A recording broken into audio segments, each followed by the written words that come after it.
నిమిషం కూడా కరెంటు పోవద్దు, సరఫరాలో అంతరాయాలు ఉండొద్దు, రాష్ట్రం బిజినెస్ హబ్ కాబోతుంది, భవిష్యత్ అవసరాలకు అనుగుణంగా విద్యుత్ అందుబాటులో ఉండాలి, ఖాళీ భూముల్లో సోలార్ ప్లాంట్లు, రైతులకు ఫ్రీగా సౌర పంపులు ఇవ్వాలి, విద్యుత్పై సమీక్షలో ముఖ్యమంత్రి, వరద బాధితుల కోసం సీఎంఆర్ఎఫ్కు విరాళాలు ఇవ్వండి, సీఎం రేవంత్ రెడ్డి పిలుపు అంటూ చూస్తూ ఉన్నాం. సో ఇక్కడ నేను ఒక విషయం మీకు చెప్పాలి మిత్రులారా, ఈ మన హైదరాబాద్ కోసం మన తెలుగు రాష్ట్రాల్లో ప్రముఖంగా మనం చాలా విషయాలు చెప్పుకోవాలి. సినిమా ఇండస్ట్రీ అంతా కూడా ఈ రెండు తెలుగు రాష్ట్రాలు, ముఖ్యంగా హైదరాబాద్ కావచ్చు, తెలంగాణ నైజాం డిస్ట్రిబ్యూషన్ ఏదైతుందో ఒక ఇన్కమ్ సోర్స్. కానీ ఈరోజు తెలంగాణకు విరాళాలు ఇవ్వడానికి ఎవరు కూడా ముందుకు రాలేదు. నేను మొన్న ఎన్ కన్వెన్షన్ గురించి నాగార్జున ఏం చేసి నాగార్జున ఎందుకు కనీసం విరాళాలు ఇవ్వట్లేదు?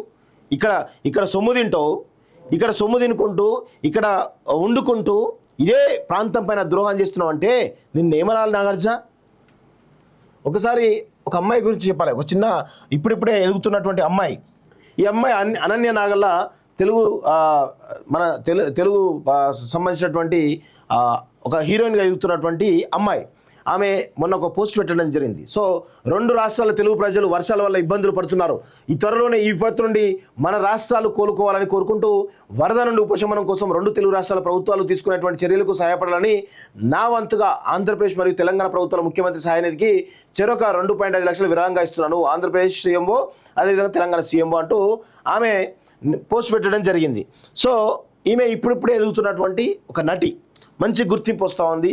ఆమె నటనలో ఒక న్యాచురాలిటీ కనబడుతున్నటువంటి నటి.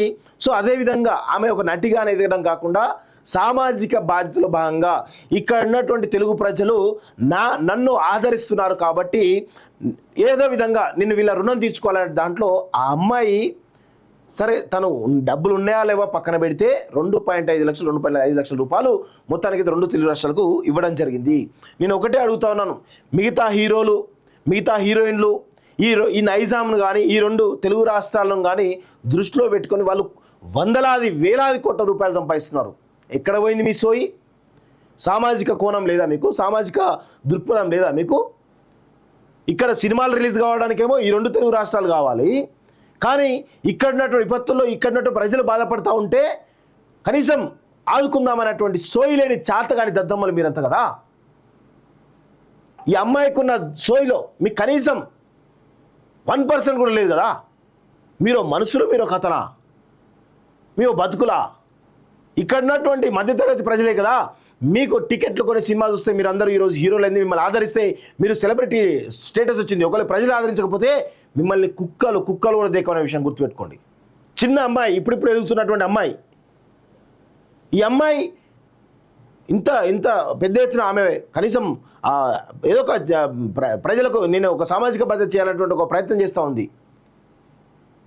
ఆమెకున్నటువంటి సోయిలో మీకు ఇంత కూడా లేకపోవడం నిజంగా మీ యొక్క దరిద్రతనానికి, దుర్మార్గానికి ఇది ఒక పరాకాష్ట కనబడతా ఉంది. సిగ్గుపడండి కొంచెమైనా. అన్నం తిన్నప్పుడు ఆ అన్నం ఎవరు పెట్టినటువంటి భిక్షను అర్థం చేసుకోండి. ప్రజలు పెట్టినటువంటి భిక్ష. ప్రజలు మీకు స్టార్టమ్ ఇచ్చారు.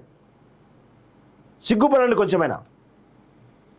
ప్రజలు అల్లలాడుతున్నారు ఖమ్మంలో అక్కడ ఇక్కడ, అలా కాపాడేటువంటి ప్రయత్నం చేయండి. అంతేగాని ఇక్కడ ఇట్లే చేస్తాం ఇట్లే ఉంటామంటే ఇక ప్రజలు కూడా డిసైడ్ చేసుకోండి ఎవరు హీరోలు, ఈమె కదా అసలు హీరో, ఆ అమ్మాయి కదా అసలు హీరో.